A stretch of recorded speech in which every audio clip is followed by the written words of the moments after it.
Shout out Ate Lovely Hermo. Well, for today's video mga Cubs, share ko lang sa inyo kung gaano ka-generous si Ate Lovely. Galing pa yan ng States. At pinagbigyan tayo ng kaunting oras para naman ma-meet at mag-abot ng pasalubong. At Cubs, alam mo ba, share ko lang kahit wala naman nagtatanong. Nakapag galing ka ng Maadi, papunta ka ng 6 of October City, ay madadaanan mo ang Giza kung nasaan ang pyramids. Well, ang information na ito ay para lang naman sa mga kabayan natin na wala sa Egypt. Well, halos isang oras din from Maadi going to 6 of October. Pero okay lang yan dahil nakakahiya naman sa bisita natin galing United States. Kaya dinayo natin sila dito sa Mall of Arabia kung saan sila malapit nakatira. Balita ko marami tayong kabayan dito. Shout out mga Cubs! Kaway-kaway! Comment ka naman dyan! Touchdown Mall of Arabia. Mahaba ito guys.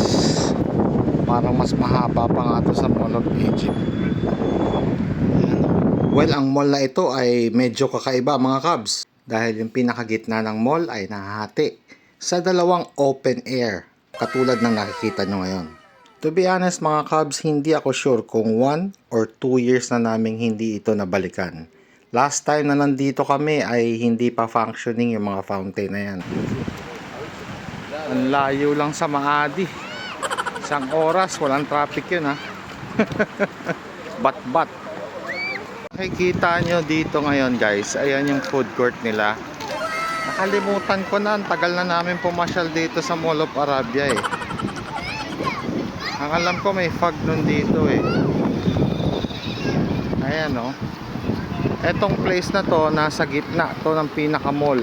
Parang open air siya. Tapos pag pumasok ka dyan sa loob, nandyan yung mga boutique. Mga Nike, bla bla bla.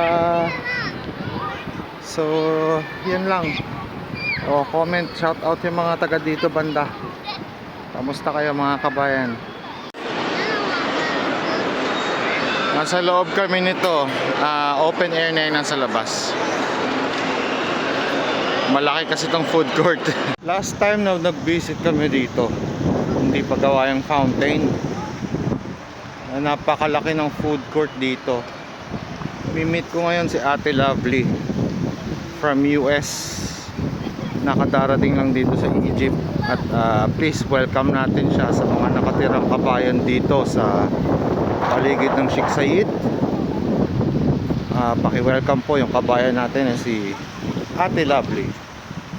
Andun siya, north to south kami. And finally mga Cubs, na-meet na namin personally si Ate Lovely. Napaka-sweet niya, generous at napakakalog. Ang sarap ng kausap. Bukod sa pasalubong ay pinakain pa kami sa mamahaling restaurant. Ito lang naman karami yung pasalubong ni Ate Lovely galing Amerika. Parang gusto ko na siyang gawing ninang ah. Thank you very much ate. Well, shoutout ulit Ate Lovely. Maraming salamat, especially sa yung husband na napakakalog at napaka-sweet din. Well mga kabayan, bakit ko nga ba ito pinopost? Bakit ko to kailangan gawing content? Ano ba yung moral lesson dito? Well, ang ibig sabihin lamang nito para sa akin Cubs ay kung anong tinanim mo, yun din ang aanihin mo. Kapag mayroong kabayan na naka-appreciate ng mga ginagawa mo at nabiyayaan ka, ibig sabihin nasa tamang landas ka.